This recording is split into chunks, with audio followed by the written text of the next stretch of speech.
औज़ुबिल्लाहिमिनश्शैतानिर्रजीम बिस्मिल्लाहिर्रहमानिर्रहीम। Nuclear fission reaction का जो दूसरा पार्ट है उसको शुरू करते हैं। फ़र्स्ट पार्ट में हमने पढ़ा था इसकी डेफिनेशन को, इसकी डिस्कवरी को और डायग्राम और एग्जांपल्स को हमने जो है वो अच्छे तरीके से पढ़ा था। अब उसके बाद हम इसकी कुछ करैक्टरिस्टिक्स पढ़ते हैं। इसकी कुछ जो है वो चीज़ें जो इम्पोर्टेंट चीज़ें होती हैं, ज़रूरी चीज़ें होती हैं और उसके ऊपर आप हेडिंग देंगे करैक्टरिस्टिक्स की। उसको पढ़ेंगे कि इसमें कौन कौन सी चीज़ें जो हैं वो हमारी शामिल होती हैं और इसमें कौन कौन सी चीज़ें जो हैं वो हमें रिज़ल्ट के तौर पर मिलती हैं। तो सबसे पहला पॉइंट इसमें आप जो लिखेंगे वो आप लिखेंगे the process also resulted in the production of typically 2 or 3 neutrons पर फिशन इवेंट। जैसे हमने ऊपर एग्जांपल में देखा था कि एक यूरेनियम एटम जो होता है, जो रेडियो एक्टिव एलिमेंट होता है, वो जब न्यूट्रॉन के साथ एब्जॉर्ब होता है तो उसके बदले में हमारे पास दो न्यूक्लियाई के साथ साथ जो बनता है हमारे पास दो न्यूक्लियाई, छोटे छोटे न्यूक्लियाई के साथ साथ न्यूट्रॉन्स भी बनते हैं।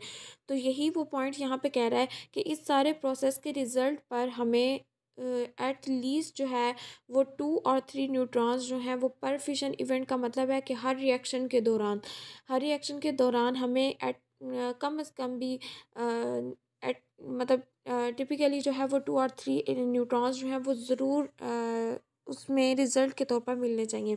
फर्स्ट पॉइंट यहाँ पे आपका ये आ जाएगा। और दूसरा पॉइंट आपका है कि एवरेज जो देखा गया वो ये है कि 2.47 न्यूट्रॉन्स जो हैं वो रिलीज़ होते हैं हर न्यूक्लियर फिशन रिएक्शन में।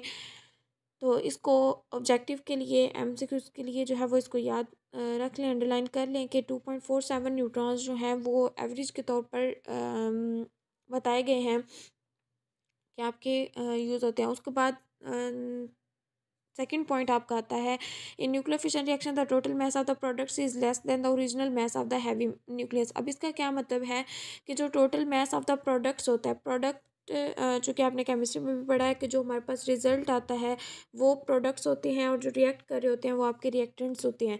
तो यहाँ पे ये दोनों हमारे पास रिएक्टेंट्स हैं और आगे ये वाला जो सारा हमारे पास बना है ये हमारे प्रोडक्ट्स में शामिल होते हैं।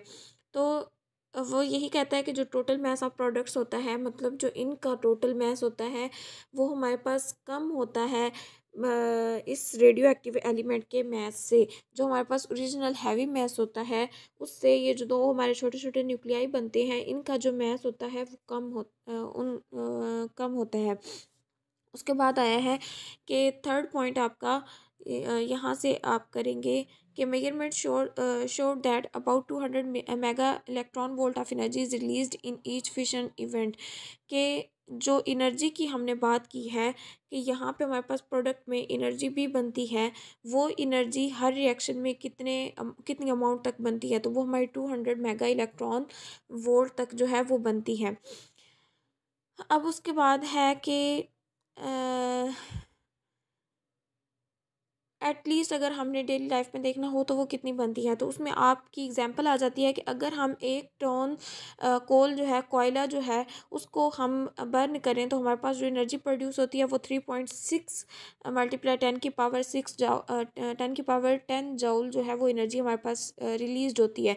जबकि एक फिशन रिएक्शन के दौरान जो 1 kg यूरेनियम होता है उसमें से जो एनर्जी रिलीज़ होती है वो 6.7 मल्टीप्लाई 10 की पावर 11 जूल ऑफ एनर्जी जो है वो रिलीज़ होती है।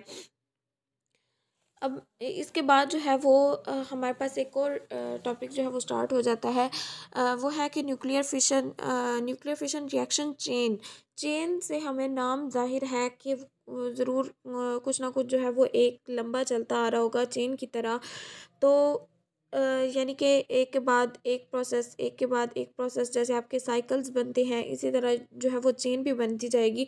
तो न्यूक्लियर फिशन रिएक्शन चेन है तो इसका मतलब कि फिशन रिएक्शंस की जो चेन आपस में बनती जाएगी, मतलब एक से दूसरा, दूसरे से तीसरा, तीसरे से चौथा, इस तरह जो आगे वो बनते जाएंगे वो हमारे पास चेन कहलाएगा।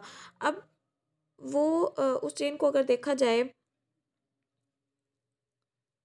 उससे पहले हम उर्दू मीडियम बच्चों की देख लेते हैं कि आपने यहाँ से लेके न्यूक्लियर फिशन रिएक्शन के अमल के दौरान 2 या 3 न्यूट्रॉन्स खारिज होते हैं, ये आपका पहला पॉइंट बनता है। उसके बाद एक फिशन रिएक्शन के दौरान औसतन, ये आपने मारूजी के लिए अंडरलाइन करना है। उसके बाद दूसरा पॉइंट आपका बनता है, फिशन रिएक्शन में नए हासिल होने वाले न्यूक्लियाई और न्यूट्रॉन्स का कुल मैस इब्तदाई न्यूक्लियस के वजन से कम होता है। और उसके बाद आपका थर्ड पॉइंट ये यहाँ से बनता है, एक फिशन रिएक्शन में तकरीबन 200 मेगा इलेक्ट्रॉन वोल्ट एनर्जी खारिज होती है, जो केमिकल रिएक्शन के नतीजे में हासिल होने वाली एनर्जी से कहीं ज़्यादा होती है। उसके बाद आपका ये मिसाल के तौर पर 1 टन कोयला को जलाने से 3.6 × 10⁻10 जूल एनर्जी हासिल होती है, लेकिन 1 किलोग्राम यूरेनियम 235 के फिशन रिएक्शन से 6.7 × 10⁻11 जूल एनर्जी मिलती है। और इसको आपने MCQs के लिए भी अंडरलाइन करना है।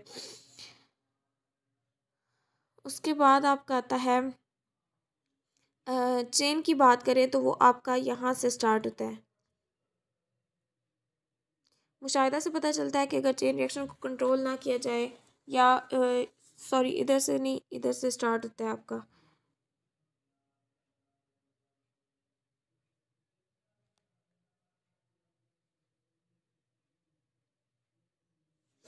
यूरेनियम 235 के फिशन रिएक्शन के दौरान 2 से 3 न्यूट्रॉन्स खारिज होते हैं, और उनमें से हर एक न्यूट्रॉन मजीद न्यूक्लियाई के साथ अमल करके मजीद 2 से 3 न्यूट्रॉन्स खारिज करेगा। इससे न्यूट्रॉन्स की तादाद में इजाफा होता जाएगा और रिएक्शन मजीद तेज़ होता जाएगा।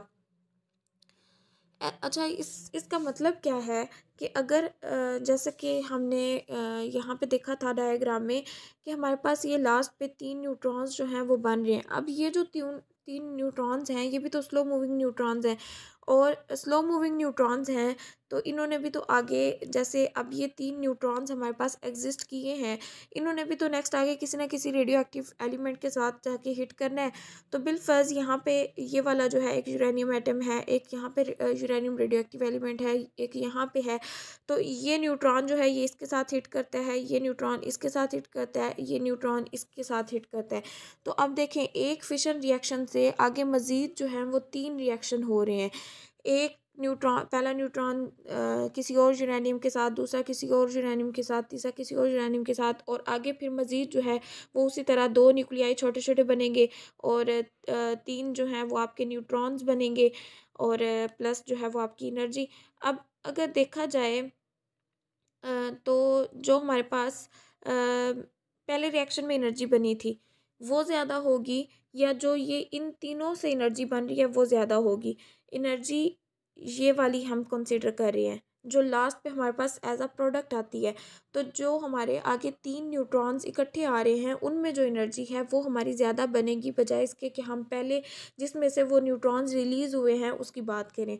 तो इसी तरीके से जो है वो जब एनर्जी बहुत ज़्यादा हो जाती है, तो यही वो आपसे कहता है कि जब हम फिशन रिएक्शन के इस चेन रिएक्शन को कंट्रोल नहीं करेंगे तो ये बहुत तेज़ी से जो है वो होता जाता है, और एक डेंजरस ये साबित हो सकता है, ज़ोरदार धमाका हो सकता है।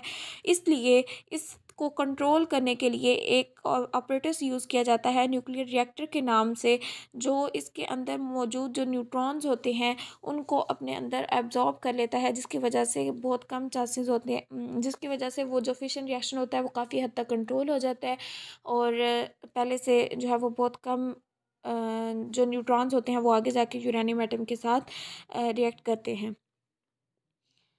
यही आपका आज का टॉपिक था। इसको अच्छे से तैयार करें, और इसको जिस जो तरतीब बताई गई है उसको अपनी नोटबुक्स के अंदर नोट करें। अल्लाह हाफिज़।